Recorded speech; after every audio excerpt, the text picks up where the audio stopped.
നമ്മുടെ വായയിൽ ഏറ്റവും അവസാനത്തെ പല്ലുകളായ തേർഡ് മോളാർസ് അഥവാ വിസ്റ്റം ടീത്ത് ഇവ പലപ്പോഴും നമുക്ക് നല്ല ബുദ്ധിമുട്ടുകൾ ഉണ്ടാക്കാറുണ്ട്.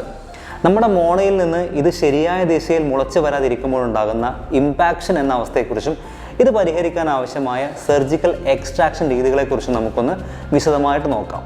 സാധാരണയായി 17-നും 21 വയസ്സിനിടയിലാണ് ഈ പല്ലുകൾ മുളച്ചു വരുന്നത്. അപ്പോൾ നമ്മുടെ താടിയെല്ലുകളിൽ ഇവയ്ക്ക് മുളച്ചു വരാൻ ആവശ്യമായ സ്ഥലമില്ലാതെ വരുമ്പോഴാണ് ഈ പ്രശ്നങ്ങൾ തുടങ്ങുന്നത്. നമ്മുടെ താടിയെല്ലിൻ്റെ വലിപ്പക്കുറവ്, അതുപോലെ പല്ലിൻ്റെ തെറ്റായ ദിശ, ആംഗുലേഷൻസ്, ഇതൊക്കെയാണ് ഇതിൻ്റെ പ്രധാനപ്പെട്ട കാരണങ്ങൾ.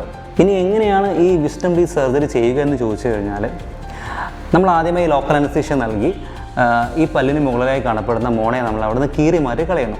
അതിനുശേഷം ഈ പല്ലിന് തടസ്സമായി നിൽക്കുന്ന എല്ലുകളെ നമ്മൾ ട്രിം ചെയ്ത് കളയുന്നു. പിന്നീട് ഇതിനുള്ളിൽ കിടക്കുന്ന ഈ പല്ലിനെ നമ്മൾ ചെറുതായി ട്രിം ചെയ്ത് മെല്ലെ പതിയെ പുറത്തേക്ക് എടുത്ത് കളയുന്നു. ഏറ്റവും അവസാനമായി നമ്മൾ ആ മുറിവുകൾ തുന്നി കെട്ടി വയ്ക്കുന്നു.